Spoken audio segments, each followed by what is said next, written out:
it's my honor to chair this session. If we look at the last sessions during last 2 days, unfortunately I found that the last session we just completed, the healthcare industry cooperation, is the only area that China and United States, we don't have vicious competition and confrontation. But in this session, we're going to look at the topic of U.S. China Maritime disputes. I don't think China and the United States have maritime disputes if we talk about sovereign dispute over islands and reefs. If we talk about maritime delimitation claims, we don't have such a problem. The only problem between China and the United States related to maritime issues is, from my perspective, freedom of navigation and South-Chinese militarization and maritime dispute settlement approach. So in this session, we have 4 speakers. Let me introduce one by one from my left hand on. But time not allow us to go through details of their academic backgrounds, just look at their current position. The first one is Professor Abraham Sofer. Sofer is working with Georgia Schwartz Senior Fellow in Foreign Policy and National Security Affairs Emeritus Hu institutions. And next to him is Dr. Peng Ning, Research Associate at National Institute for South China Studies, China. And the third one is David Firestein. David is a founding executive director of China Public Policy Center, the University of Texas at Austin. And then last one, Dr. Hong Long, executive director and senior fellow of Institute for China-American Studies, ICAS. So now I will give the floor to our speakers. Start with Eben. Yeah, the floor is yours. Thank you. Thank you, Dr. Wu. It's been a great privilege to be here today and also to have been brought into the involvement with the Institute and with the Maritime Institute that Dr. Wu directs. This issue of the South China Sea and maritime issues between the U.S. and China is really very delicate, interesting, and difficult. I wanted to say that I thought the last panel was spectacular, and that the overwhelming evidence of cooperation between scientists in our respective countries, the U.S. and China, should not be surprising, and nor should it be surprising that scientists do much better cooperating with each other than politicians. And I want to say that from my own experience in Israel, where I go quite often and did many negotiations when I was in the State Department, in the area of medicine, if you walk into a hospital there, you see Muslims, Jews, and Christians all together being treated exactly alike, with all the doctors being mixed, completely neutral, committed to human health. And outside the doors of the hospitals, you see what you read about in the newspapers. Well, it's sort of, the South China Sea is sort of like the cold water that hits you when you think about the difference between scientists and politicians. The fact of the matter is that it is an extremely difficult issue and one which needs some diplomatic attention. I want to say first that I'm going to restrict my general remarks because I associate myself with what Michael Swain has said, what David Shambaugh has said, and with Dr. Copland's comments in general. Those really important insights about the difference between win-win, which I spoke about three years ago, the first session conducted by the Institute. And I said it was bunk then, and everyone knew it was bunk, but it dominated our rhetoric diplomatically, and I think that was very damaging. But that there's a big difference between win-win when used in general as suggesting that it's a win for America to see China become great, or that it's a win for China to see America stay great, and saying it is or can be a win-win when two states actually reach agreements, because when they reach agreements on things, generally they do so because they regard it as a win. So those are two very different propositions. Now, the pretense about win-win really came to an end after the Philippines filed suit in 2013 challenging China's maritime claims under the UN Convention on the Law of the Sea. China refused to participate. It had blocked the Philippines from using areas that the Philippines claimed that were encompassed within China's 9-dash line, even those within the Philippine exclusive economic zone.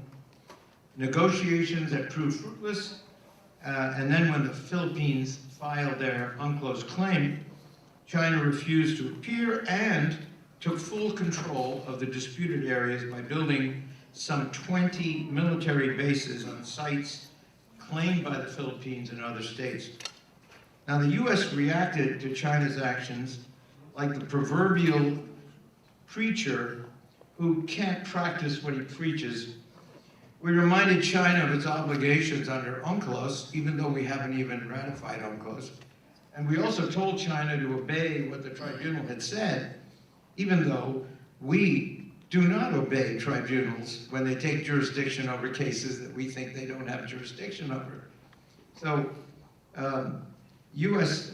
diplomats and military leaders seem to welcome the litigation because it would embarrass China, rather than actively supporting China's position on jurisdiction.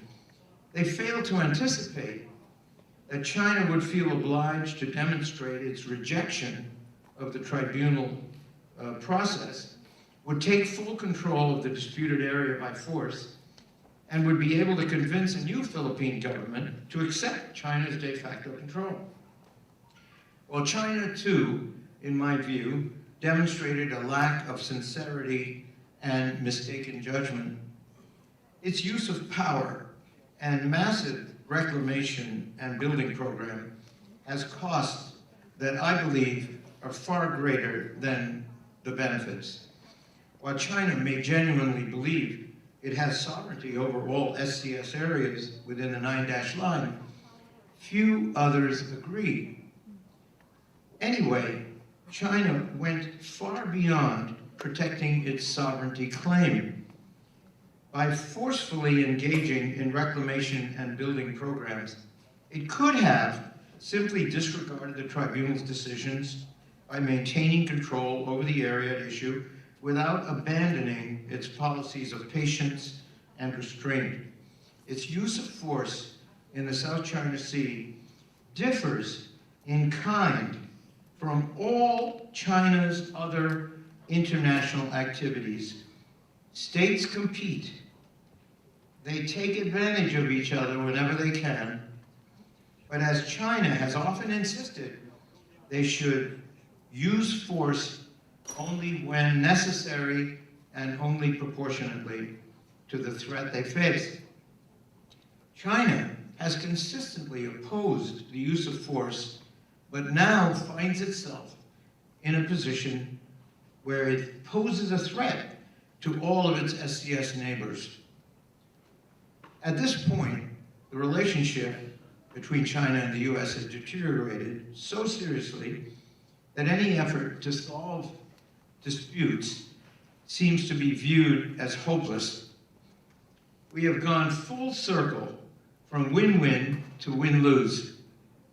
Zero-sum thinking, as though nothing can be done that benefits both states.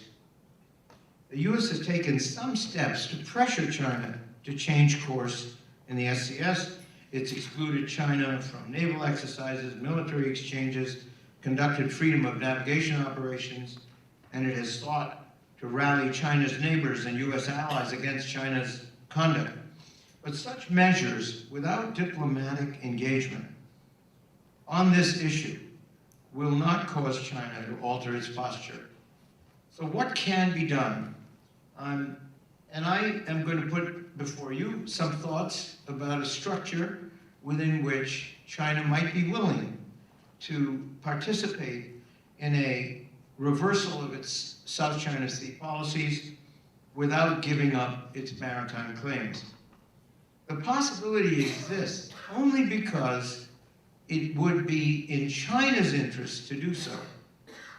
Instead of continuing its policy of preserving its SCS claims, China used force, and it has undermined its claim that it is going to rise to great power status through peaceful invention and energy and effort, rather than through the use of force. This has led China's neighbors to cooperate with each other through mutually shared suspicion and fear. China has also undercut its effort to displace U.S. influence in Southeast Asia. Its SCS actions have forced the U.S. to respond with these FONOPs and other initiatives. And China's SCS neighbors now have good reason to engage with the U.S.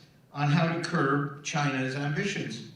The cost of China's SCS actions also include the resources China has spent and must continue to dedicate to military expenditures in the South China Sea at a time China is facing economic pressure domestically and in implementing its other international ambitions. China is undoubtedly aware of these costs. It continues to pursue the code of conduct in ASEAN, and that process is painfully slow, but not moribund, and does indicate that China realizes the importance of that issue to its SCS neighbors. It also knows its SCS actions are inconsistent with its long-espoused commitment to exploit and develop SCS resources jointly with competing SCS claimants. This explains why China has gone out of its way to make agreements with the Philippines, even though it could dictate to the Philippines, both as to resource discovery and as to fishing. So finally, China has also in recent times suggested an international utilization of islands or features in the South China Sea within the disputed area, which indicates that China wants to reach out to the international community on this issue. Now, we should not accept the internationalization, quote unquote, of an area within the SCS that implies that China has uncontested sovereignty over that area. But we should see these offers by China as an opportunity to join China in a constructive move away from unilateral control to a jointly approved non-military use. Such agreements would constitute concrete actions demonstrating China's willingness to return to the policy of cooperating with other claimants in managing contested SCS areas. Now, China should also consider adopting international practices related to navigation and the drawing of baselines within areas that remain contested. Accepting the U.S. position on freedom of navigation, for example, even on a de facto and geographically limited basis, would eliminate the dangers of continued confrontations with the U.S. And other states in these FONOPs, which ultimately will lead to a confrontation that is dangerous between the two states. Now, the international community should support these efforts. Particularly valuable to China, and in this sense, this is the heart of my contribution here, is the idea that the UNCLOS process needs to be revised because the arbitration was clearly intended by China to fall within the reservations of Article 298 of the Convention. Article 298 removed from the jurisdiction of UNCLOS tribunal disputes relating to sea boundary delimitations or those involving historic bays or titles. Despite this plain language, the tribunal decided that it could rule on the legality of China's 9-dash line and many other positions without ruling on such things as boundary determinations and historic bays or titles. The remedy for the disregard of the purpose and meaning of these UNCLOS reservations is, I believe, for the U.S. and like-minded states to join China in confirming that an UNCLOS party's invocation of the reservations of Article 298 are self-defining and unreviewable. Now, this position is consistent with established U.S. policy. The U.S. has repeatedly made clear in presenting UNCLOS to the Senate and in other contexts that were it to ratify UNCLOS, the U.S. would retain the exclusive right, for example, to determine whether its military activities at sea are military activities under Article 298B, which is also a reservation similar to the one that China relied upon. The U.S. supports international adjudication based on consent and has often agreed to resolve its international disputes, even its border disputes, through international tribunals. But the U.S. has consistently opposed the assumption of jurisdiction by international tribunals without adequate proof of consent. The proposed declaration that I put before you would ensure actual consent in all cases. Now, confirming the principle that Article 298 reservations are self-defining would enable China more confidently to return to maintaining its maritime claims without enforcing them. The attorney that convinced the Philippines to sue China, incidentally the same lawyer who convinced Nicaragua to bring suit against the U.S. in the ICJ, is very likely right now trying to convince other SCS claimants also to sue China. Any such suit would only exacerbate the problems created by the Philippine suit. China's use of force in response to Philippine actions indicates it is prepared to use force again to control SCS areas in dispute with other states, some of whom may be more determined than the Philippines to defend their claims, and that could lead to even greater threats to peace. So a declaration by the U.S. and other states that Article 298 is self-defining would provide China a widely supported legal rationale for reversing actions taken in response to the Philippines suit without compromising its claims. So I'm going to summarize the rest of my paper by telling you that, first, that this combination of measures would discourage future conflict in the SCS.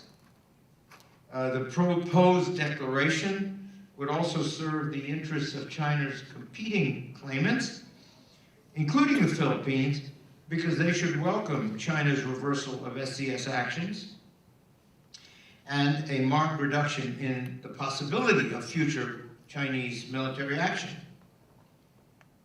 And it's also mistaken to view self-defining reservations as a setback for international law, because international law depends on the consent of states, not upon determinations that are forced down the throats of states that have actually reserved against tribunal determinations. A proper respect for limitations on adjudication is essential to ensure that states will continue to join treaties that serve the interests of international peace and security. Finally, making the reservations in Article 298 self-defining would enhance the likelihood of confirmation of the ratification by the United States of UNCLOS, because the U.S. failure thus far to ratify UNCLOS is in part based on its distrust of international tribunals' interpretations of Article 298.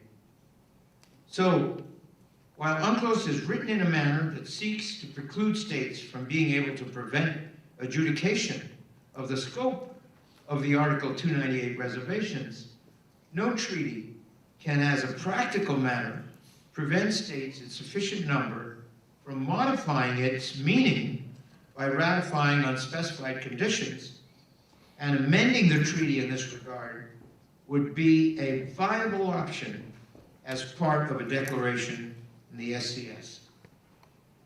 So with all those thoughts, let me say that the win-win myth is dead in the sense it was used in the past, but a clear-eyed view of conflicting interests does not justify assuming a zero-sum game in which the two states cannot maximize their mutual benefits and minimize their risks. The U.S. should join with China and other like-minded states to begin to initiate the reversal of this extraordinary and, I think, highly destructive use of force in the South China Sea. Thank you.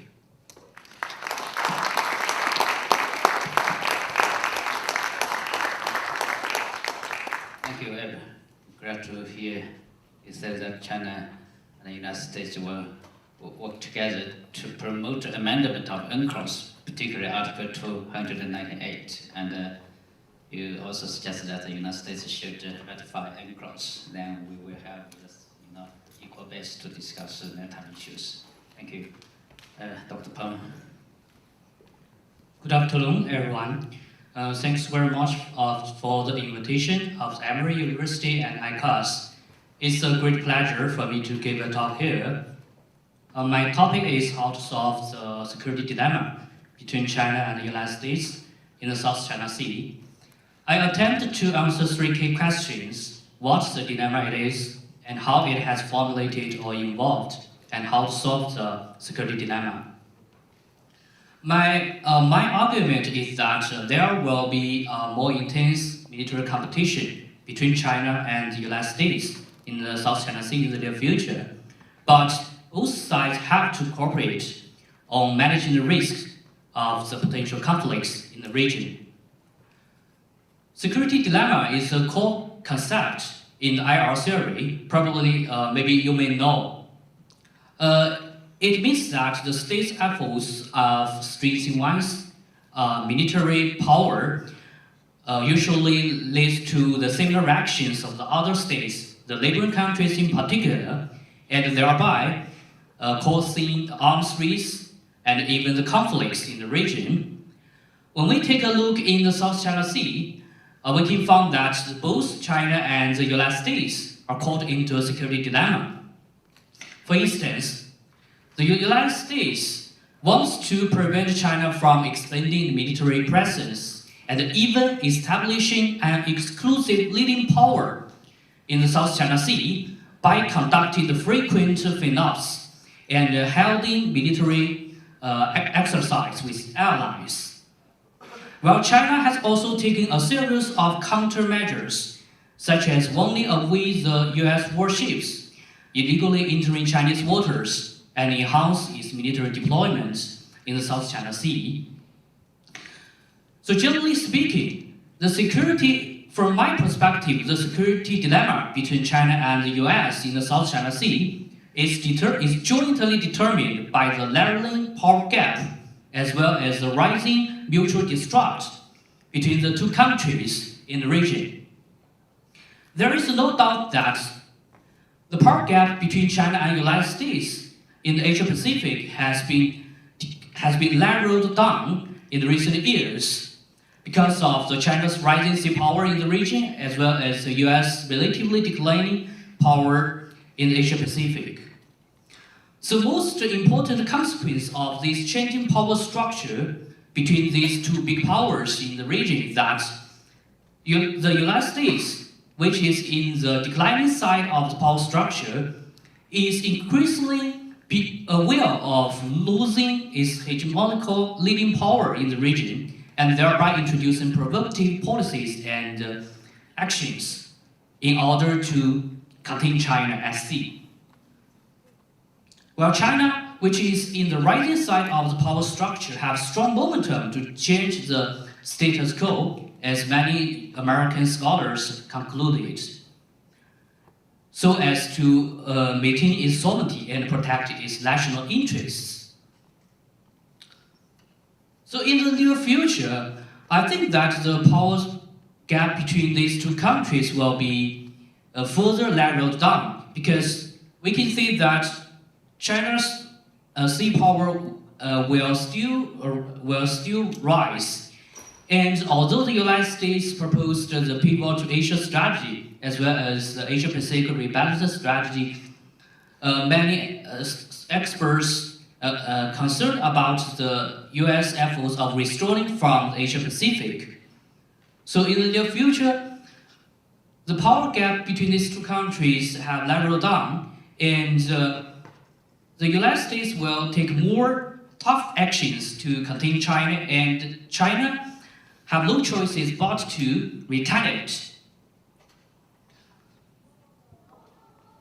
The mutual distrust between China and United States have also sharply increased in the recent years.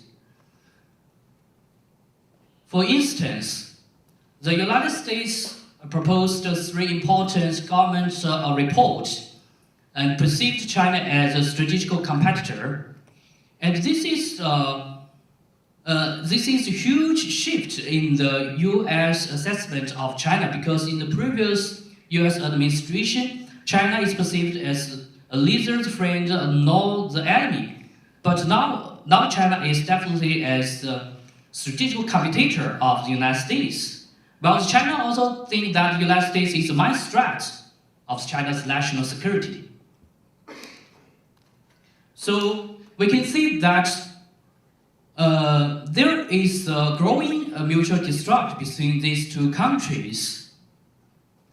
I can also give you another example about how this mutual distrust is formulated. I noted that the previous speakers mentioned a lot about the distrust. I just mentioned the one theory, it's about the democratic peace theory, 民主和平论. This is the Western scholars think that the democratic countries would not fight with each other, but the dictatorship or the authoritarian regime will easily fight war. Why? Because they think that the authoritarian regime has little domestic restraints, and they usually don't respect international rules and laws. So they would easily use military force to solve the disputes. So given this, the United States is increasingly worried about the fast-growing Chinese military power in the region. So I think in the near future, the mutual distrust between these two countries will still be enlarged rather than decline. So this will heavily harm the cooperation between these two countries in the South China Sea. So owing to the narrowing power gap, as well as the growing distrust between these two countries in the South China Sea, we will see the more intense military rivalry between these two countries in the South China Sea. So now the problem is that what can we change and what should we do? I think the top priority for both countries is the risk management Since the previous speakers talk more about the risk management, I would not like to repeat what they have said. I just want to mention the precise policy instruments. For instance, I suggest both countries can establish some trust building measures, such as the hotlines between the two commanders, as well as establishing the working group between the two levies, such as the Sino-India border, such as the liaison mechanism between the border force of the China and India. I think maybe these two countries could construct such a mechanism to exchange information and to avoid the misunderstandings and to build the trust. So I think this is urgent duty for the both countries to promote in the near future, because a lot of the scholars are concerned heavily about the possible conflicts between the two warships in the South China Sea. So, in addition, I also propose the two governments to expand the functional cooperation. I would like to emphasize that currently the main concern of the United States maybe the Chinese military deployment in the South China Sea. So the cooperation on the non-traditional issues, security issues, might not be the top priority of the United States governments, and they may have little interest in expanding cooperation with China on such areas. But I still recommend Chinese government to pursue such cooperation with the United States. And I think that this cooperation would lead to the several benefits for both sides. For instance, through this cooperation, both sides could build the initial trust, and they can also accumulate some experience to how to coordinate and cooperation, and pave the way for the future cooperation on some tough issues. And finally, I also suggest that both countries support the academic exchanges between these two countries. I think we hold the 3 days conference in Atlanta. So we shared opinions with a lot of the speakers. We changed opinions, and we learn more from each other. So I think this is a good opportunity for us to increase our understandings and reduce the misunderstandings. So I believe that in the near future we will have the more academic exchanges and to talk more about the South China Sea issue, and talk more, of course, discuss how to promote the cooperation in the South China Sea between these two major sea powers. Hopefully, I finished my presentation within 12 minutes. Thank you.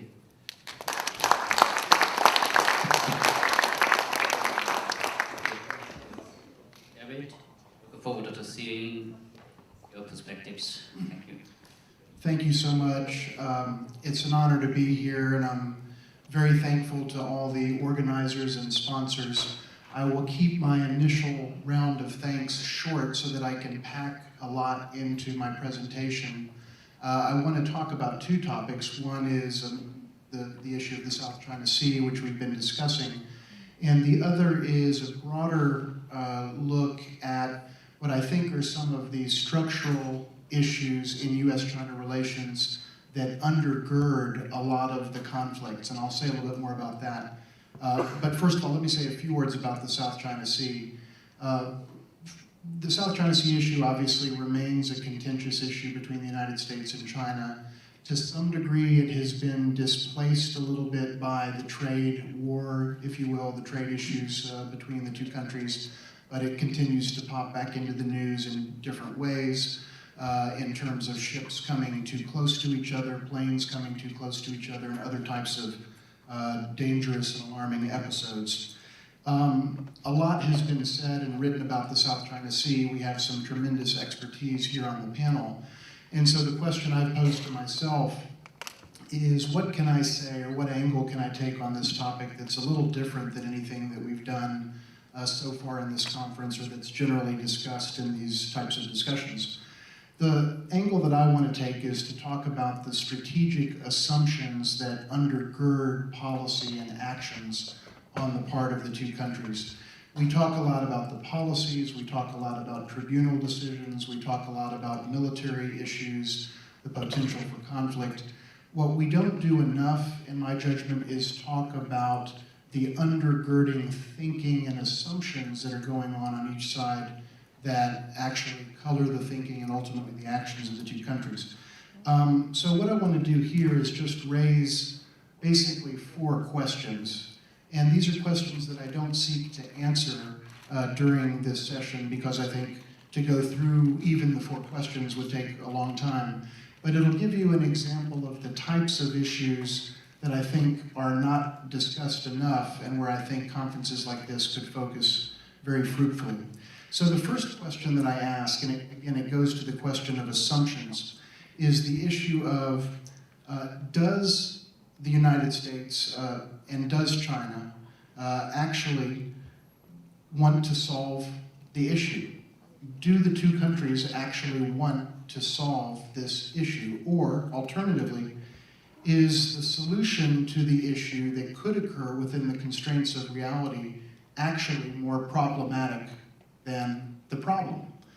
That may sound like an odd question to ask, but as I look at the different factors in the mix in the South China Sea issue and the way that the United States and China relate around this issue, it seems to me that it could very well be argued that both the United States and China, for different reasons, might wish for this conflict or this set of tensions to endure on indefinitely, because this particular situation is better than any alternative situation. And that leads to the second question that I would ask, and that is the present status quo actually a suboptimal status quo, given the constraints, the real-world constraints on all the actors? Or, in fact, is the reason that we have this status quo perhaps precisely because this is the best possible status quo under current circumstances and constraints? So I think we need to think about those questions and discuss those questions in an honest way before we can make judgments about the policies. We have to understand the thinking that goes into those policies. The third question that I would pose is, to what degree do the United States and China's stated doctrines actually reflect the country's real strategic intentions? I think in many cases, both on the Chinese side and on the US side, there are things that we say that are official pronouncements, official policy, but the other side simply doesn't believe us when we say it. For example, China says that the 10,000-foot runway that it's built in the South China Sea is in order to be able to have planes take off and land that are doing meteorological work, humanitarian relief, etc. The United States simply doesn't believe that. Whether that is true or false is in the eyes of the beholder, and the U.S. doesn't buy it, and likewise, China doesn't buy some of the U.S. stated doctrine either, and equally understandably. So I think we need to ask that question. And the fourth question I would ask, and it leads me to wanting to debunk one particular myth, in my judgment, that it's worth talking about in the context of the South China Sea, and that is, I think it would be good to know, both from the United States and Chinese perspectives, what is the U.S. and Chinese perspective on the likelihood of conflagration in the South China Sea. If there's a sense that there will be conflagration, how will it start? It'd be interesting to know what China thinks and what the United States thinks. And a more specific way of putting that question, what does each country think is the likelihood of the onset of accidental war? And here, let me just offer my particular thought. Some would disagree, I'm sure. But I would like to offer the thought that the notion of accidental war is actually a myth. It doesn't exist. It doesn't ever happen in the world today. The notion that a couple of captains on board a ship in the South China Sea could start World War III is a fallacy. In fact, it's very hard to start a war even when you're trying to do so. I'll give you 5 brief examples because I think this is an important point. North Korea sank a South Korean battleship, no war. Iraq lobbed Scud missiles into Tel Aviv in the first Gulf War, no war. Turkey shot down a Russian military airplane, there was no war. Russia annexed Crimea, there was no war, not a shot was fired. And to take it to the U.S. China relationship, the U.S. sells arms to Taiwan virtually every year. That's an act of war by any definition from a Chinese perspective. There is no war over that. The United States tragically and accidentally bombed the Belgrade embassy in 1999, as was referenced at lunch. No war. And the United States routinely sails military vessels into the territorial, what China regards as the territorial waters of China. No war. It's really hard to start a war. And they don't start by accident. So I don't think, in my personal opinion, an opinion that I know some would disagree with, I don't think we have to worry a lot about accidental war in the South China Sea. Let me wrap up this part by just saying a couple of things. I personally think, and I want to commend my fellow panelists, because I think they have some very thoughtful and very valuable ideas for how to move forward, and I am very impressed with the scholarship and with the ideas. But let me offer my brief assessment on this topic before shifting to a few broader points. I think the South China Sea issue will not result in conflagration or conflict, that is kinetic or military conflict between the United States and China. I don't see that happening for various reasons. I think it also, however, won't be resolved anytime soon unless people on all sides have the wisdom to listen to Dr. Sofer's and others, and Dr. Peng's and other good ideas. I don't think, through no fault of theirs, because they put great ideas on the table, I don't think that that's going to happen anytime soon, unfortunately. And so I think what we'll see is that the situation will persist in a state of tense stability, a state of tense stability.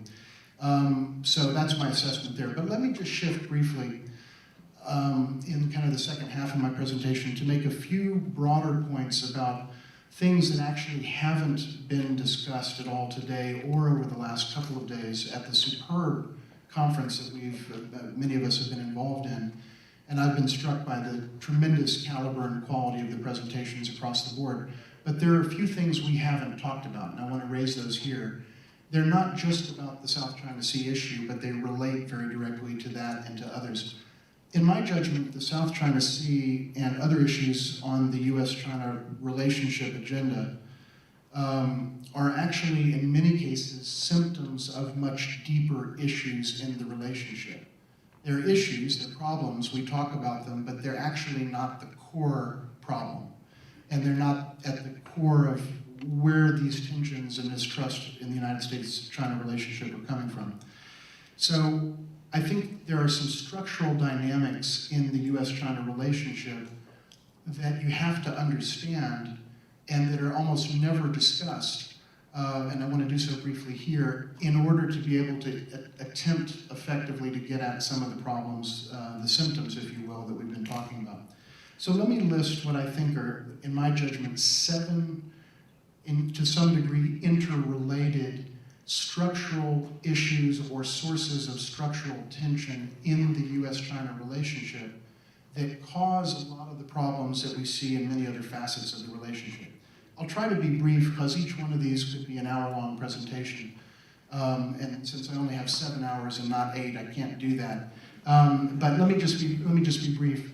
The first one, and it hasn't been mentioned here, and it's something that I'm kind of sort of known as the person that comes to China-related or U.S. China Relations conferences, and I'm always the first person to mention God. God. And the point I want to make here is that the United States comes from a Judeo-Christian civilizational tradition. China does not. I say that with obviously absolutely no judgment whatsoever. But there is a very fundamental set of implications that stem from that core difference in our civilizational traditions.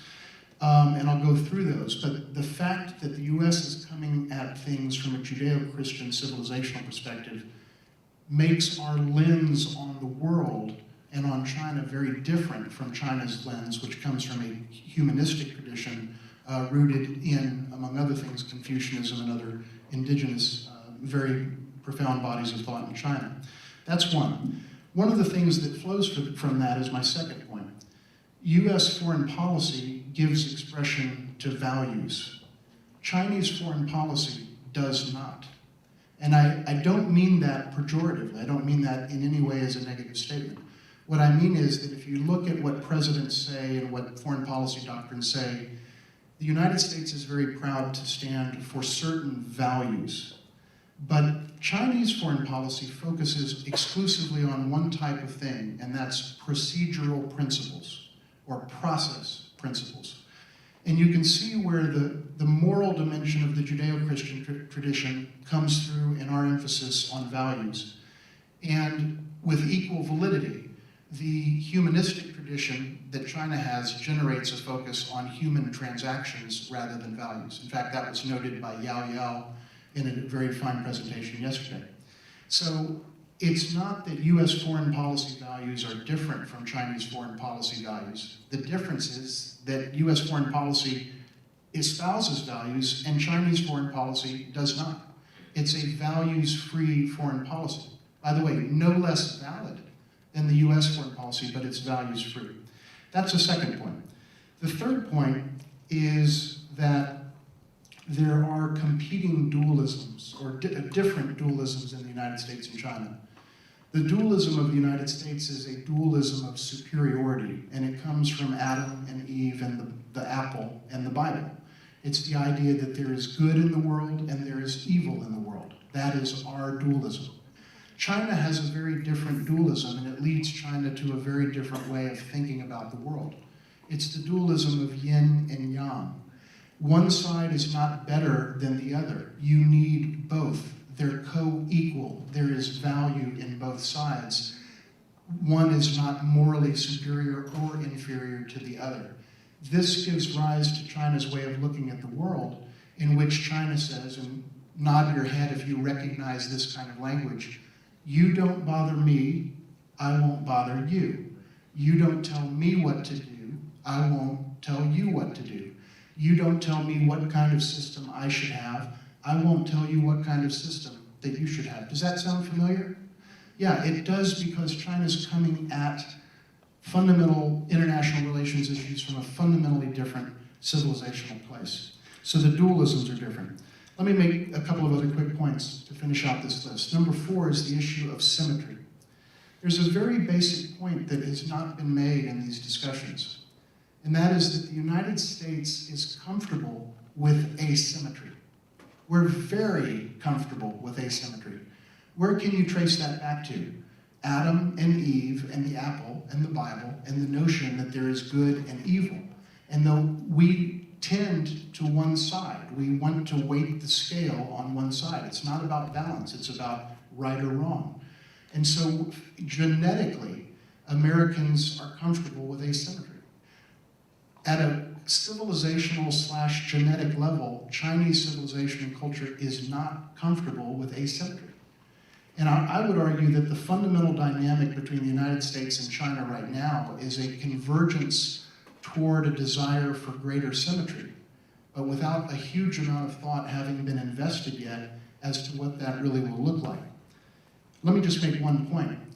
One of the things that President Trump said and tapped into as he ran for president, and tapped into it very effectively, was the idea that somehow we in the United States are not being treated fairly by China. And I was explaining that to my friends even in 2015 and 2016 as I was trying to interpret some of these interesting comments that then candidate Donald Trump was making. But it's also true that there is asymmetry in the other direction, and we don't talk about it a lot. So let me be fair, and let me seek the truth from facts. And also note that there's a lot of asymmetry in which the United States does things that we would never tolerate China doing. The fact that we sail military vessels on the high seas in the South China Sea is roughly the equivalent of the idea of China sailing vessels on the waters of the Caribbean Sea, a few miles off of our coast. In rough terms, there's a lot of international water there, and we would never tolerate that. We would also never tolerate the notion of close-in reconnaissance that takes place 12 nautical miles and 6 inches off the coast of the United States coastline. And we do it every day, and we expect that to just be accepted. So there is asymmetry on both sides, but that asymmetry is not fully recognized. And I think one of the things that academics and scholars and think tank folks can do is to lay out a list of the asymmetries and to surface those much in the way that you try to surface issues in psychological terms in order to deal with them. Let me also mention one brief aside on the Thucydides trap. I think you asked, sir, about the Thucydides trap earlier. You didn't get an answer, I think, to your question in a very direct sense, so let me give you my personal response to that. The Thucydides trap, in my opinion, is a Thucydides myth. It doesn't exist in the modern world. It hasn't happened, according to scholars of the Thucydides trap, since 1945. Why 1945? Because in 1945, something was invented called nuclear weapons. And I'll put it very simply. If you don't have nuclear weapons, you're not a rising power. And if you do have nuclear weapons, you're not going to go to war. Why? Because of the principle of mutual assured destruction and deterrence. So the notion that somehow the Thucydides trap that applied in 1542 and 1816 is going to apply in 2019, I think, is a fallacy that is not challenged often enough.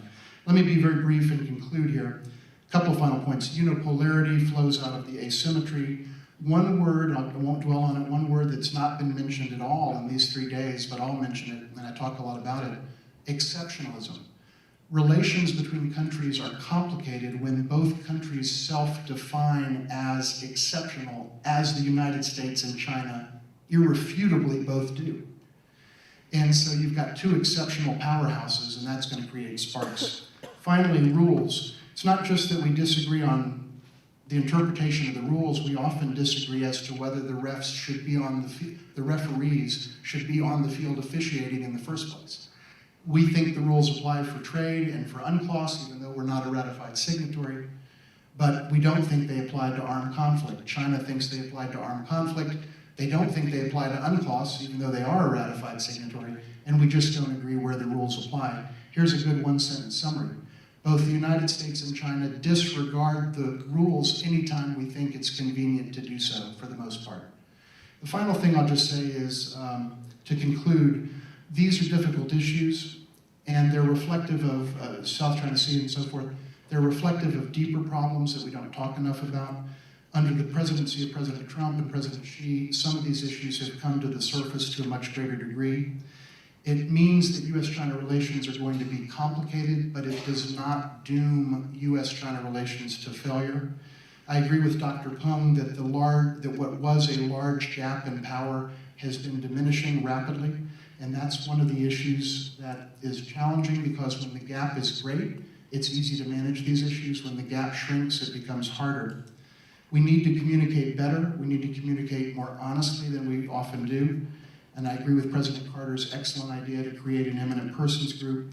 And finally, we are in a challenging moment, but I still believe that with wisdom, vision, tenacity, and yes, a little help from our better angels, we can realize for our posterity a vision of a U.S.-China relationship that is functional, mutually beneficial, and politically sustainable. Thank you.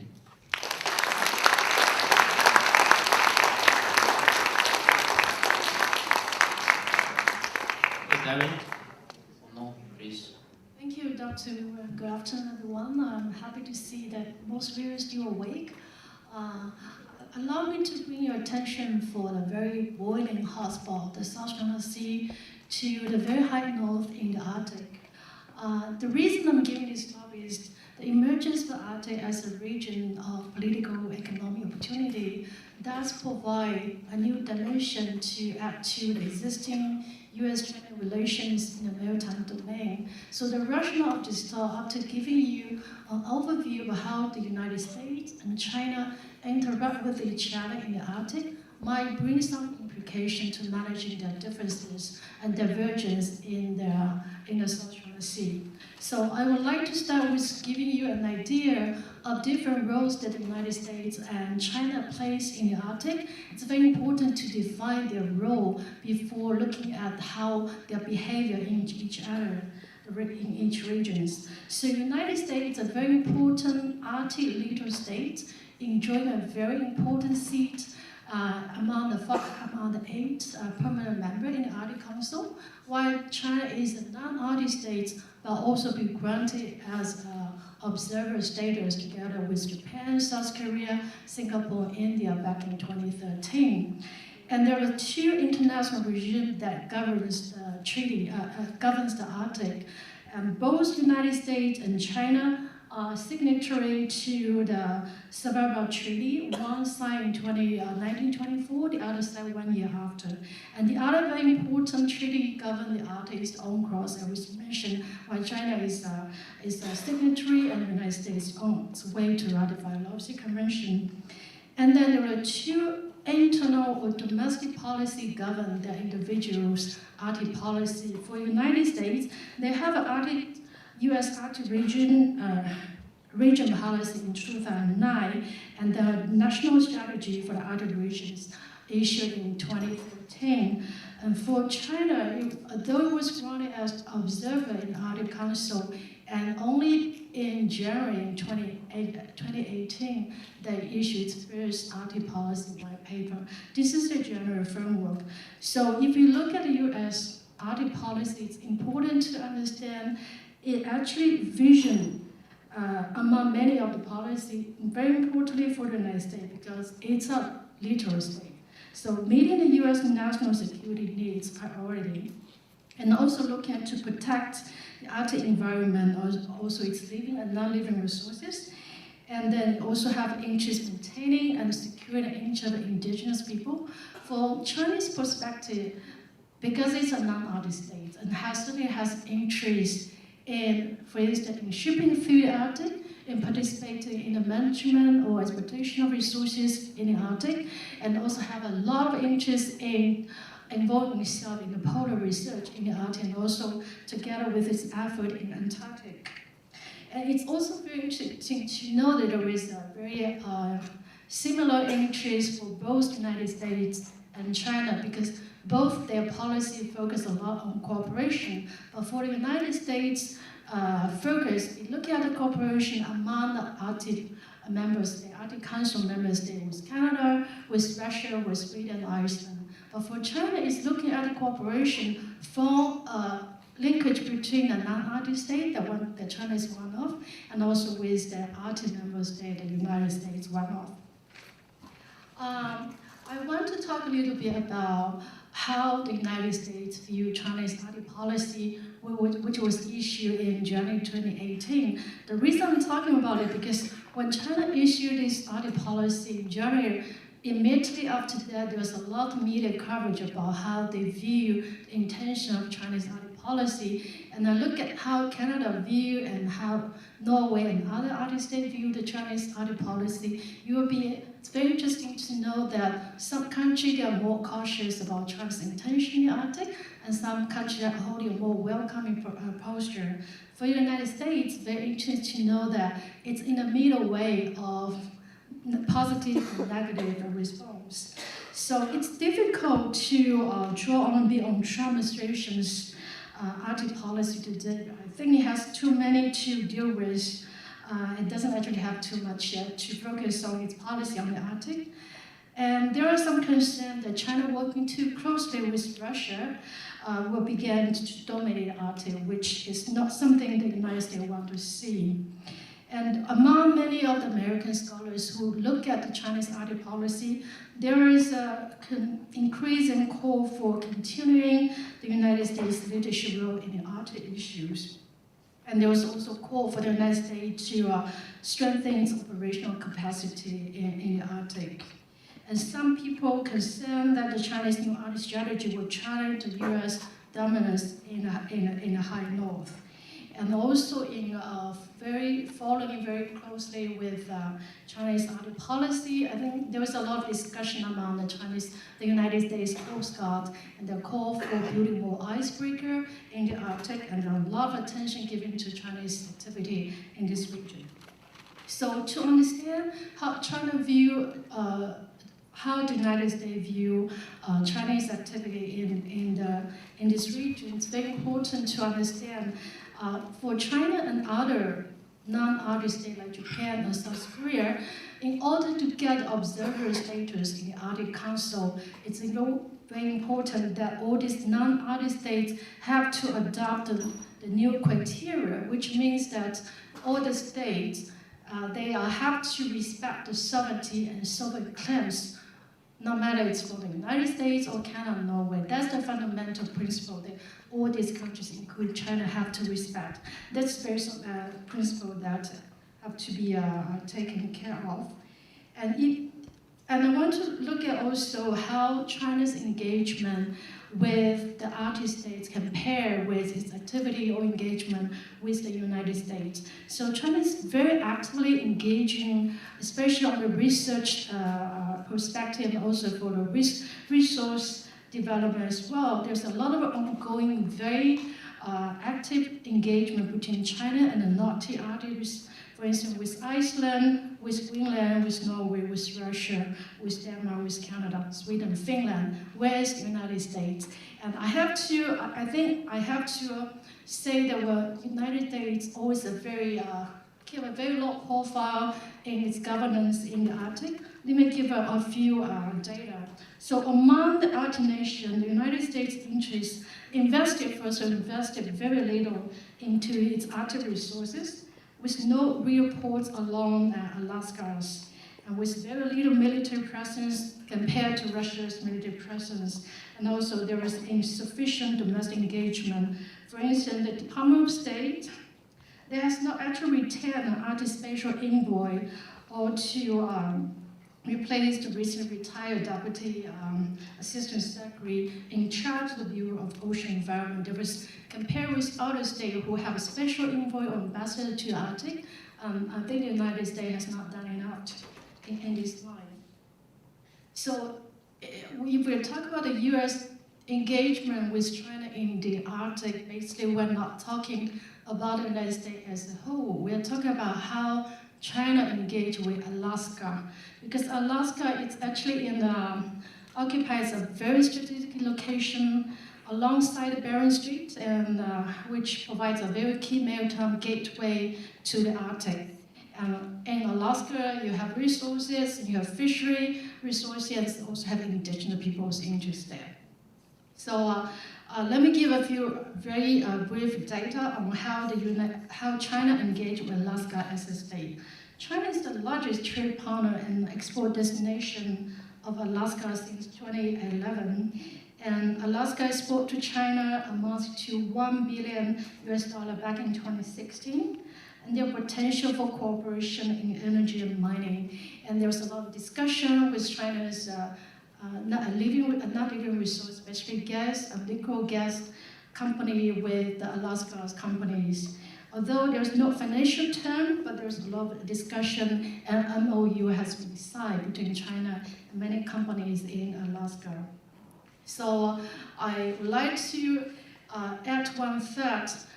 Although we're having the trade issues, but I think the atmosphere and also environment of talking about cooperation between China and Alaska is still very active. And even with the shutdown of the many governments, I think the Alaska actually government is not letting the shutdown to get into the way of the Arctic drilling. So there is the Interior Department is moving ahead with oil and gas exploration in the Alaska region in the Arctic. So hopefully we'll get more and more very concrete contract signed and implemented between China and Alaska. I want to finalize my presentation with two points. I think China has the potential to be a very strong partner with the United States if it match its interests with the United States' interests, and also they can work together on many of the issues to address that meets both nations' interests. For instance, climate change, and there was scientific research cooperation. I think we're missing this cooperation between China and the United States compared with China's efforts with other Arctic states. And also they can have a lot of opportunity to work together to improving infrastructure and the port facilities in the Arctic because they have very similar interests in terms of shipping through the Arctic. Cooperation might be also hopeful also in a sustainable access to energy resources and also indigenous people's interests. So to look at the U.S. China relations in the Arctic, I think we have a lot of convergence between the two countries. I just mentioned Arctic environment and also a science cooperation and shipping, because China and the United States, although they have a different legal protection on freedom navigation in the South China Sea, but in the Arctic they have a similar position because they view, for instance, the Northwest Passage governed by Canada. Canada views it as an internal water, but I think the United States views it as international shipping straight for use there. I think China will have very similar position with the United States in terms of shipping through the Arctic. And also both countries actually signed the very recently fishery management in the Central Arctic Ocean. Together with other countries, China and the United States agreed not to fish for 60 years in the central area of the Arctic Ocean. I think they do have a lot of foundation and to reach consensus, but there are still divergence. First of all, I think the relationship with China and other Arctic states might be a concern for the United States, particularly with China's increasing engagement with Russia, will create some skepticism for the United States. And also under this general framework of U.S. China Relations in general might also create some difficulty to view the future cooperation between China and the United States in the Arctic. But finally, as I promised in the very beginning, I do want to offer some implication on how the United States and China engage in the Arctic might have implication for the South China Sea. It's very simple how to define your role. If you're a coastal state, your responsibility and your interests are different. But if you are a stakeholder, not the little state, and then you actually have to play a different role. So it's very important for the two countries to recognize each other's sovereignty or sovereign claims in respective regions, and also play a responsible and also cooperative manner in terms of their role as stakeholders. That's all. Okay, thank you.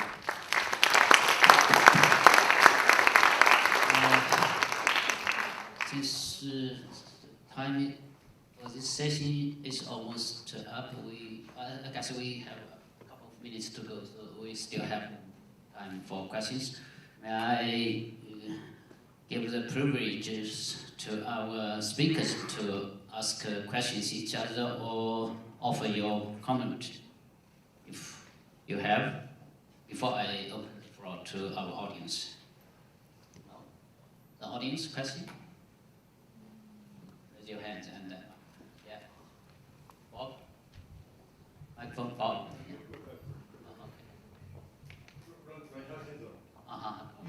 Hello. Thank you. I want to thank all of you for this very stimulating and provocative panel.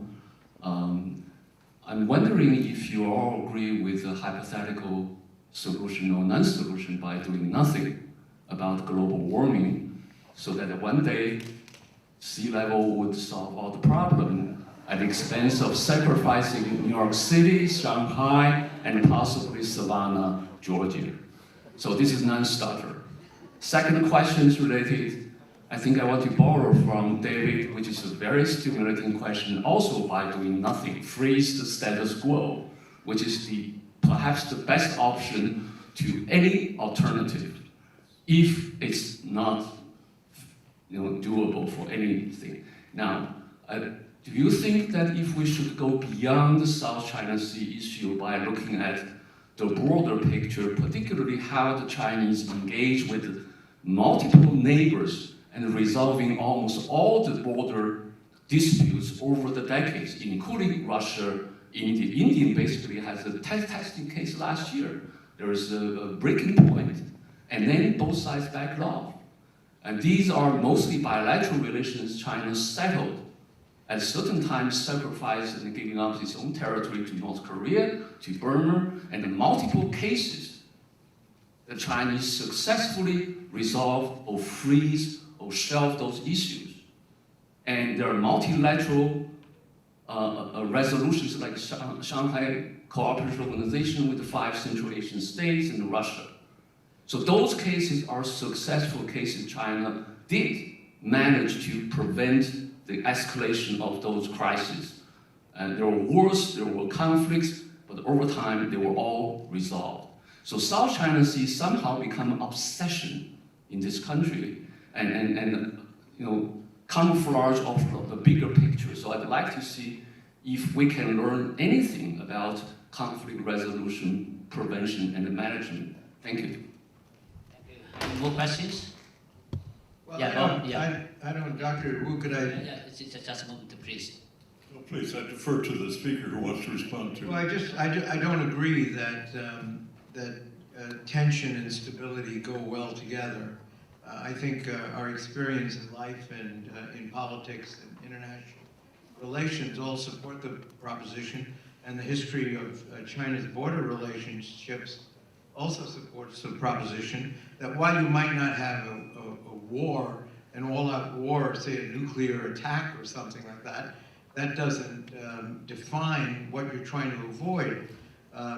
Lesser attacks can occur and cause terrible disruption, and tension can cause a reduction in engagement, in economic activity, in human exchanges, in medical cooperation.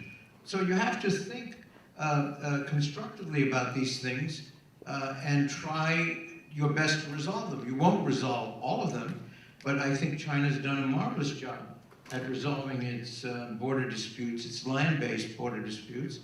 And I think China feels very awkward about its current situation in the South China Sea because nobody trusts China in the region. They are worried about China taking similar action against them, the other claimants. So this is an unstable situation because it is so tense, and I think it should be addressed. Okay, thank you. Debbie? I would just say 2 things very briefly. One is, I think what Churchill said about democracy perhaps can be said about the situation in the South China Sea. The status quo is the worst that it could possibly be, except for every other possible alternative. And in real terms, in terms of the real constraints, no one is going to give away sovereignty in the foreseeable future, and yet no one is going to want to fight a war, a full-fledged war, which is why the situation has endured in kind of a tense stability for several decades, including in recent years. The other point I would make is that the United States and the USSR lived in a world of tense stability for 70 years, and barely a shot, if any, was ever fired. It can endure for a long time until situations change, the world changes, and so on. And likewise, a current example of, if you will, this notion of tense stability is the whole situation around Taiwan.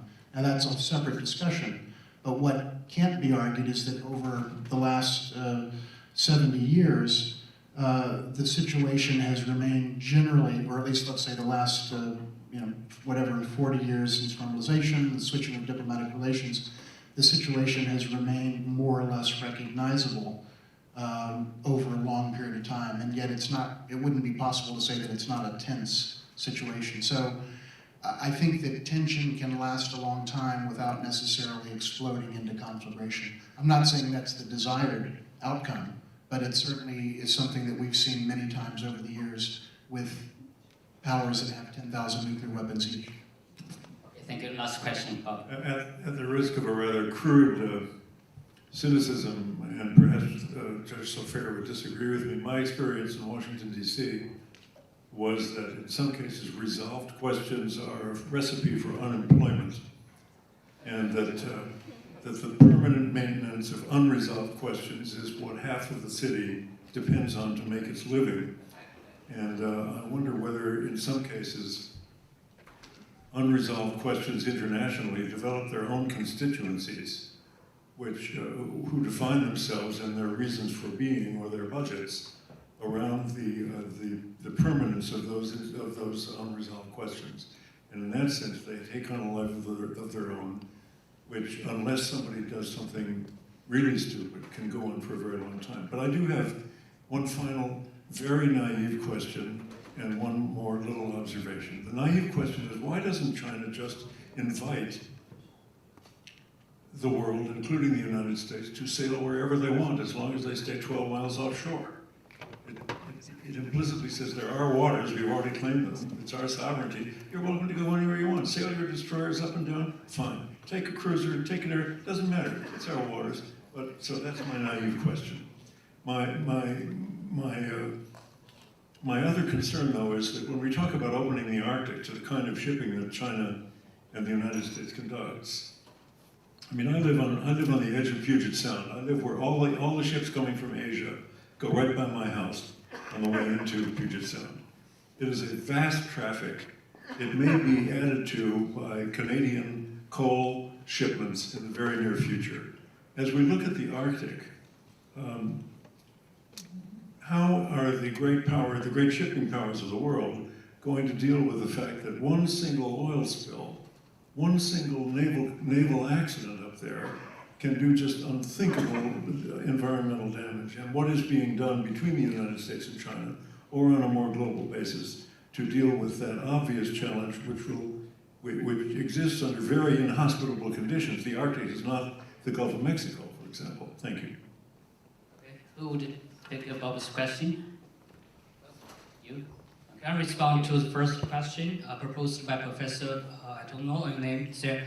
So since you mentioned India, I guess maybe you mentioned the military standoff between the border forces of China and India in the Doctrines maybe in 2017. Yeah. So first of all, I think that it is totally different because there is no territory dispute between China and the United States, but between China and India there is territory disputes. But I still think that we can find some useful experience to manage the risks. As I mentioned in my presentation, I suggest that both countries can build some like the working group between the border forces. So why the China and India